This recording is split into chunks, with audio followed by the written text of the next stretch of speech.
Welcome, Mr. Joe Satriani to Metallering website. It's a great pleasure. It's an honor for us to have this interview.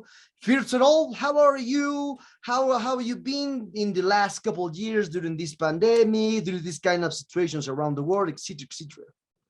Yeah, thank you very much. Good to be here. I'm feeling well. I have been so busy working from home, obviously, doing a lot of recording, writing, playing, instrument designing, painting guitars and canvases. Yeah, happy to report slowly the world is beginning to open up a little bit and people are beginning to hang out with each other a little more. So that's good. Mm-hmm. Great to hear that. So 19 albums in a career of more than 35 sounds great. So how can you find inspirations for new songs after so many years? Because some things we can repeat ourselves too much, or inspiration is not always there when we need it. Yeah, that's true. I love music. It's always been a passion of mine ever since I was a little kid. So I'm always feeling like there's not enough time in the day where I can focus on all the things I want to write and play. Life just keeps coming at you. So it always seems like there's so much to write about, so many feelings and thoughts to turn into musical sounds and songs. So yeah, I'm never at a loss for inspiration, that's for sure. And I still really like playing. It's really funny. I just love picking up the guitar and playing and trying to see if I can get a little bit better every day. Just try to get a little better. Great to hear that. So I suppose this time you face difficulties because of the restrictions, the pandemic. Perhaps this new form or record this new album, do you have to change much the way of you normally work on creation of this one because for the restrictions, etc., etc.? Certainly, this record was a first for us because we had to record everything remotely. I was at home in San Francisco. My keyboard player was in Australia. I had a drummer down in Studio City. My bass player was in a town outside of Los Angeles called Agua Dulce. And my producer, who was the main editor for the whole album, wasn't too far away, but he was in another town outside Los Angeles called Acton in the high desert. And so together we had to record, do a lot of this, talk about the album over Zoom, and send each other files. Everything was done through the internet and at our home studios. The plus was that we were never rushed.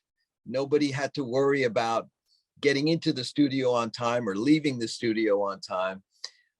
We didn't have any release dates or schedules that were rushing us along. So everyone could really spend the time to deliver performances they thought were the best. And I think that really wound up making the album really special because everybody had that freedom to really apply themselves. It was a little weird not to be in the same room, but we had to adapt. Well, great to hear that. So now technology allows us to work remotely as you did for this album. So there are musicians that even record albums at home. So do you like this option that technology is giving us, or do you prefer to work on a studio with all the musicians and producers there? Yeah, I think there's a special charm for both situations. And, there's a third one, which is the live recording. We do a lot of that, obviously on tour. We're recorded live by the fans every night on their phones. But when we make live albums or live DVDs, that's another component that's a very interesting addition to recording at home or being in a professional studio. I do really like that old school attitude where you pile in with all your gear and you hang out with your friends and you have a good time and you work your hardest. The only downside is that you have to make compromises because of money and time. But you're in a place that hopefully was professionally built, you know, $1 million rooms that sound perfect and that are very conducive for groups of musicians to perform. That's what you really can't get at home. At home, everything's really small and compact, and you're not going to be able to fit, you know, a crazy rock and roll circus in your house to record. So it's a solitary approach. However, something else comes out, which is you're not self-conscious. So you tend to play things that are more original, I think. And that's what I noticed about my playing on this album. I was able to write and play and get recorded stuff that I thought sounded more like me. And I wanted that. I wanted the fans to get as much of Joe on out of the music as possible. So this time around, it was really working in my favor. Nice, nice, nice. So talking about other matters, most of your fans know you because of your music, but also because you had the great students that are now well-known guitars players. So have you ever felt some pressure when you have to release a record because of the competition now?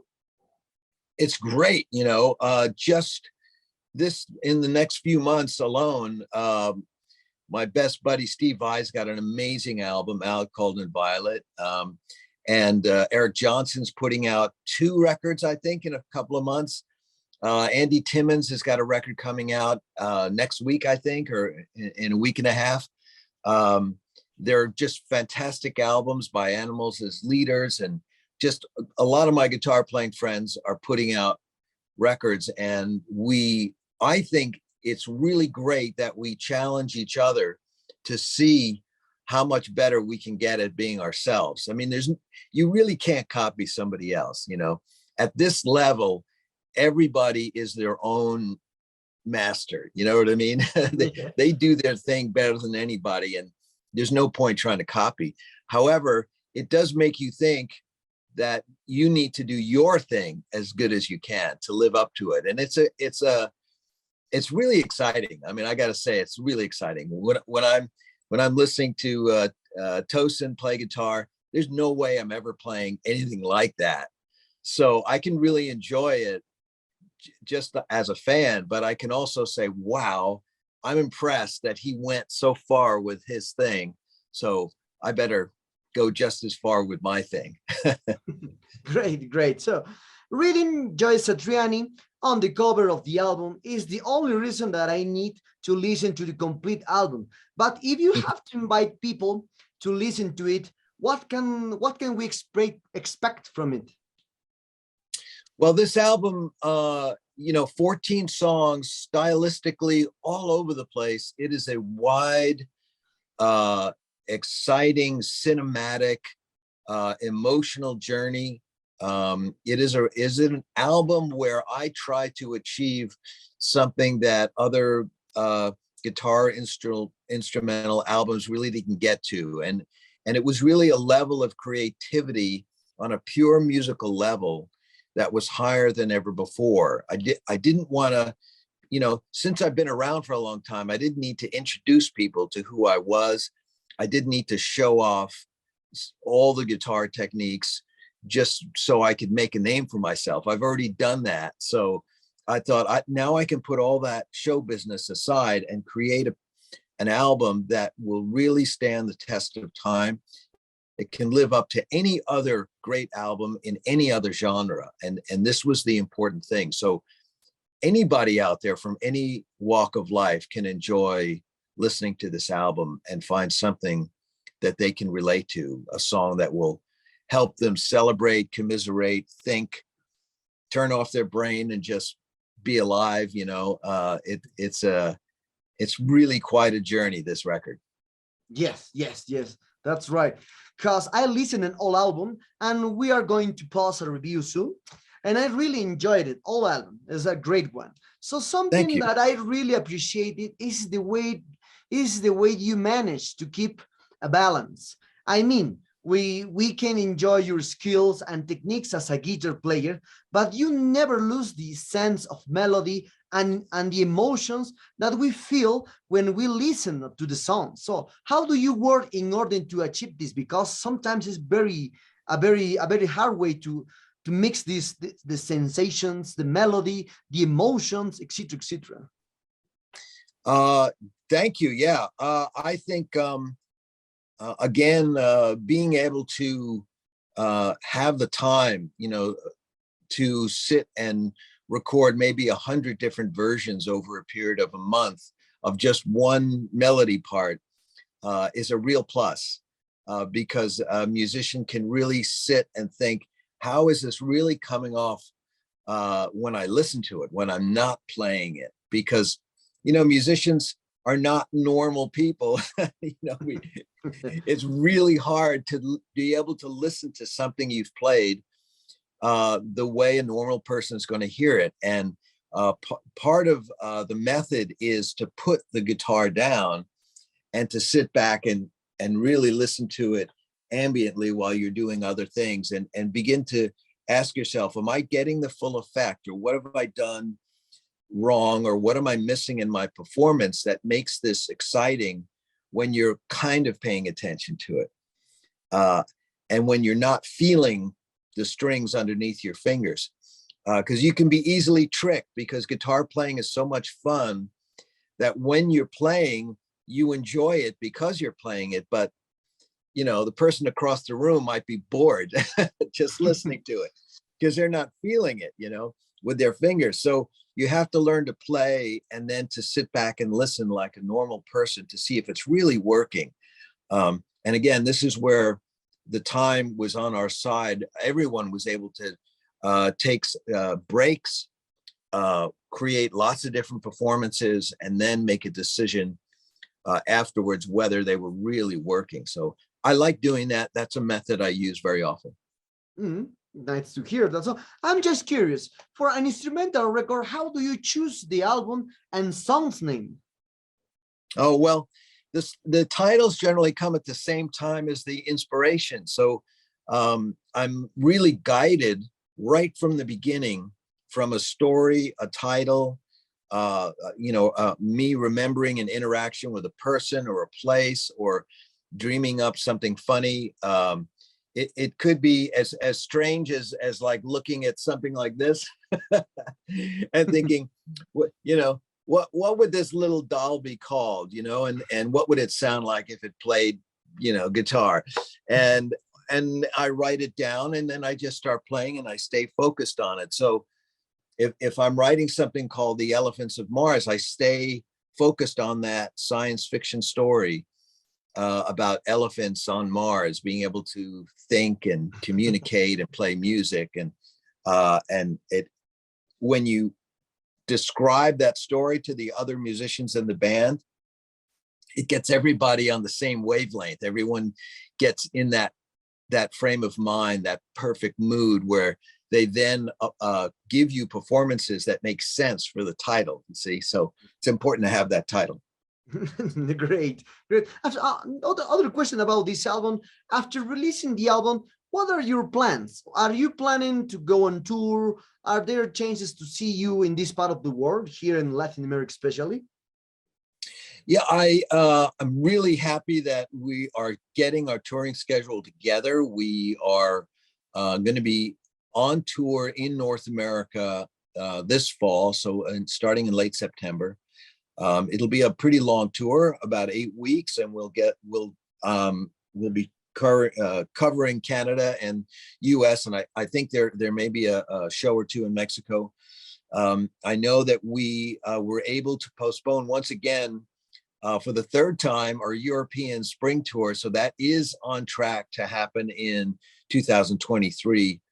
As far as Latin America and Asia, I'm not sure yet. The world is in still such a crazy place right now that everyone's trying to figure out, how a band like mine can continue to tour. It'd be a little bit easier if we did large festivals. We did one here and then a month later did another one. that's a lot easier to take. But when we tour, we generally go out for weeks at a time. We do 5 shows a week, and we travel together like a rock and roll circus. So the restrictions and the protocols for us are much more strict and really delicate. You know, like if we get any kind of a cancellation due to COVID, it would destroy the tour. So it's a little different for us than, let's say, you know, a really big band, you know, like Chili Peppers or something like that. Okay, okay. So about concerts, what is your favorite part of being a musician? I mean, do you like more concerts or the work in the studio or the creation process? All three. You know, it's funny, you just mentioned all 3 of the things that are you know, they are tied together. I could never separate them. Being alone and writing is the #1 thing that's so exciting, but once I'm done with it, I really need to hear it back. So that means I have to record it. So that's like phase 2, turning it into a file, a CD, an LP, whatever the media is of the day. And then #3 happens, which is once I've done that, I really want to go out and share it with live people on stage. And then once I'm done touring, I really want to get back into a private place and start writing again. So it's a wonderful cycle of these 3 elements that really need each other.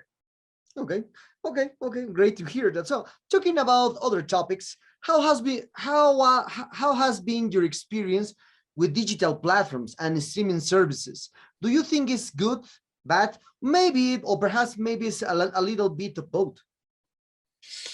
Oh, well, you know, the internet on the plus side has brought people together, brought you know, musicians together with their audiences around the world, which used to be really, really hard. I mean, you just can't believe how hard it was.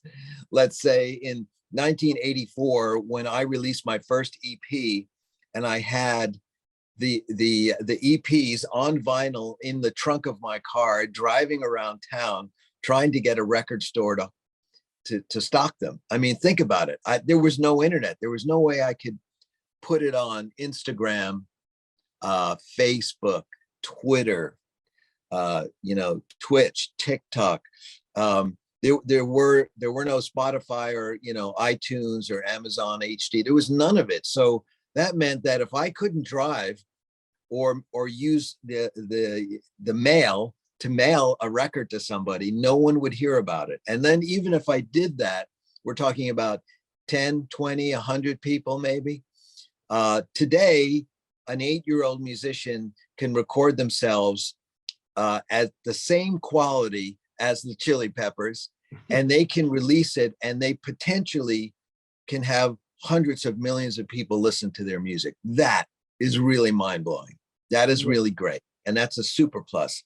I think that the quality is great. If you can get CD quality or higher resolution, never to be degraded, your fans can play it a million times. It always sounds great in a million different contexts. And they can put it in their car, in their phone, in their computer, on their television set, listen in the shower while they're running. It doesn't really matter. It's the same thing. That was never possible with LPs or cassettes or 8 tracks or, you know. So this is all really good. I think the only downside has been what has been the downside ever since recorded music started being sold, which is compensation. It's always difficult. It's never been perfect. And perhaps with the digital technology, there's the promise that we can better solve it than ever before, because it was very difficult, let's say in the 60s, to get compensated. There were a lot of things that were hidden because there was no digital trail. It was all little scraps of paper, people making deals in back rooms. And when money went missing, it was gone forever. It's a little bit harder to hide things these days because of digital transactions. And so that's good. However, musicians still don't get paid enough, and it's still an extreme hardship. that favors people who've have already had success. It's easier for them by a wide margin to continue to dominate the marketplace. So that makes it very difficult for beginners to get in. And so the democratization of the playing field for musicians is still, it still favors people who are already there instead of being a welcoming, a big open door for newcomers. So we basically just need to get paid more.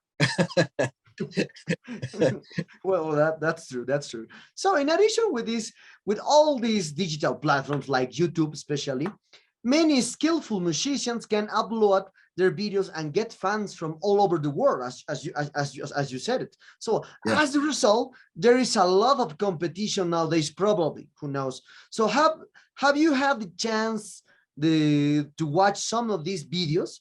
What do you think about it? Because in my opinion, one thing is to be a good guitar player, and other thing is or musicians, but something different is when you are a good composer. It's very different.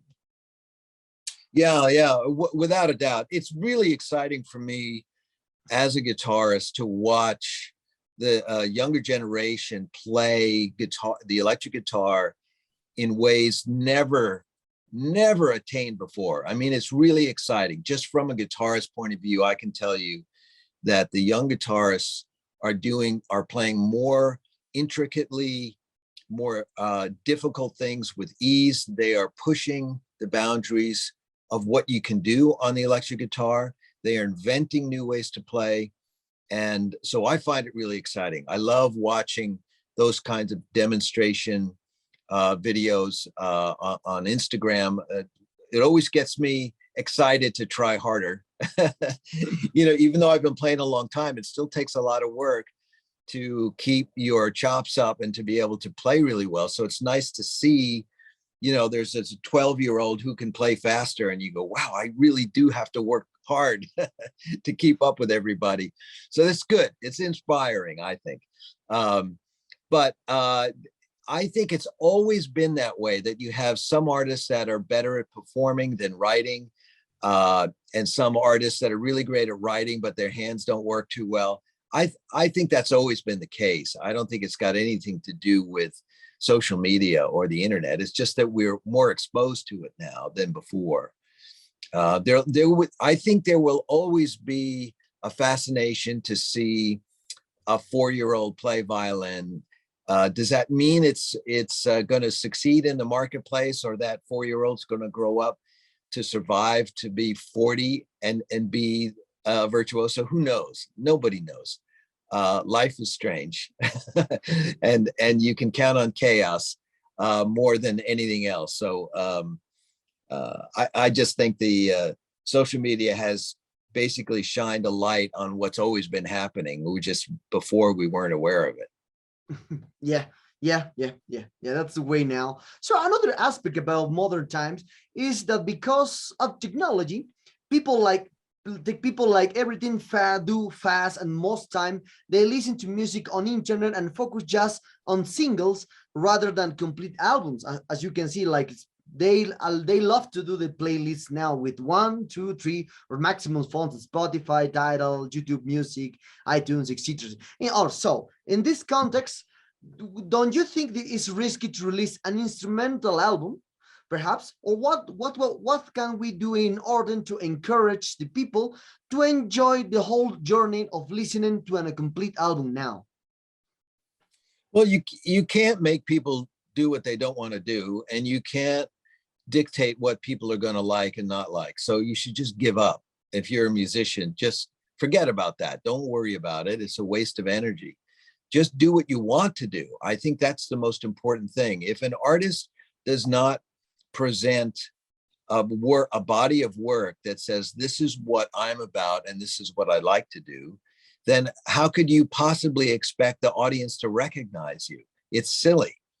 The audience doesn't want you to second guess them. You know, they really don't. The audience wants to be surprised, but they are going to make up their own mind. Just like you and me, right? We listen to a piece of music. We don't care what the artist is trying to get us to do or what they're saying, we just decide instantly, I like that or I don't like that. I want to listen to this now. I don't want to listen to this now.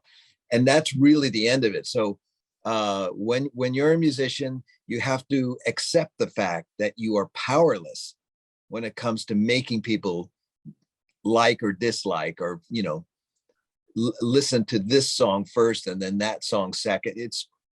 It's out of your hands entirely. So give it up and just forget about it. Concentrate on just doing great work. If people like it, great. If they don't, just keep working, just keep going. It's their prerogative. You know what I mean? Yeah, that's right. So one aspect that I love to ask a lot of artists, especially you released your first album many years ago. So many people think that your first album is a great album, is the best work that you did until now. But usually this and a counterproductive thing is that for the artist, the last album is the best work until today. So for you, which is for you perhaps the best album for you, because you are a fan musician too. You think like a fan too from your influence. Their best work is the first album, but now you have the new album. I agree with you. I think that the thing is that, you know, music is an integral part of our lives. So, you know, I can remember songs that I didn't really want to be on the radio, but they were on the radio the first time, you know, I was kissed, the first time I smoked a cigarette, the first time I got drunk, whatever it is, you know. Yeah. And so I can't help it. That song and that event in my life, they are tied together forever. So every time I hear that song, I remember, oh, I remember that, smoking down by the railroad tracks, and that song was on the radio. So it's a memory. And so you can't change fans' memories. If you have a fan that's been with you, in my case, for almost 40 years, of course they're going to remember that first time they heard one of your early albums and it accompanied something really good in their life. So that is going to be a special thing. And we're not trying to change that or dislodge that memory. However, we are the artists, you know. In this case, I am the artist, so I just have to keep moving forward. And I don't think about trying to change the mind of anybody. However, I am aware that right now, when The Elephants of Mars is released next week, there will be someone who's never heard of Joe Satriani, and they're going to hear that as the first album. And it's going to be something they hear while they're doing something important in their life. And that will be this new memory for them for the rest of their life. I've seen it happen over and over and again when I've spoken to fans, and they say, you know, they pick my 7th album or my 11th album, and they say that's their favorite because, you know, that's when they fell in love. That's when they went to school. That's when they were in an accident. That's when they got married, whatever it might be. It's tied to that. So, yeah, these are things that I don't think that artists should ever think about. You know, they belong to the fans, and our job as musicians is to make the music and to let the audience decide what they like. Great. So we are very close to in this interview, Joe, and I'm just curious, which is the guitar you most appreciate in your collection, and why? You mean the actual guitar? Well, you know, it's the one that feels best. I'm looking at some guitars right now. I pulled out this old guitar the other day, and it's got some funny drawings on it. But I remember doing this in 2016, and I brought it out on the last G3 tour, and every night it felt so comfortable. So it was really nice to bring it out and start playing it again. It's a really smooth sounding guitar. So right now, it may be different tomorrow, but right now this one feels good. Great to hear that. So any memories do you want to share about your last tour here in Latin America? Well, we had so much fun. As always, it's always filled with great shows, some crazy traveling adventures, you know, plane rides that are a little too bumpy, and fantastic dinners, and hanging out, and you know, being like a tourist is always a lot of fun. Yeah, just unfortunately, we don't get down to South America enough. You know, it's always separated by so many years. So, but like, you know, we've all been starved for interaction the last few years. So, you know, all I'm doing is I'm doing my job, which is I make music for people, and I'm doing my part in the community to keep everybody safe, friends, family, community, you know, wearing a mask, staying vaccinated, and making sure I'm part of the solution and not the problem. Great, great. Being a musician like you play with a lot of well-known musicians around the world. So perhaps do you have a dream come true to play with when one of your influence from when you was a child? And related to this, which was the most difficult musician that you play until today? Well, you know, I was just thinking the other day, it'd be great to play with players like Jimmy Page and Tony Iommi. I spent a lot of time playing their music when I was a young kid. And this year, when I was doing a lot of painting, I was listening to a lot of Black Sabbath and Led Zeppelin, you know, all day long for hours and hours. It was really a lot of fun. So that would be great. But I think I've gotten along with just about every musician I've ever played with. So I can't really recall really any problems that didn't get solved pretty quickly. So. No. Okay.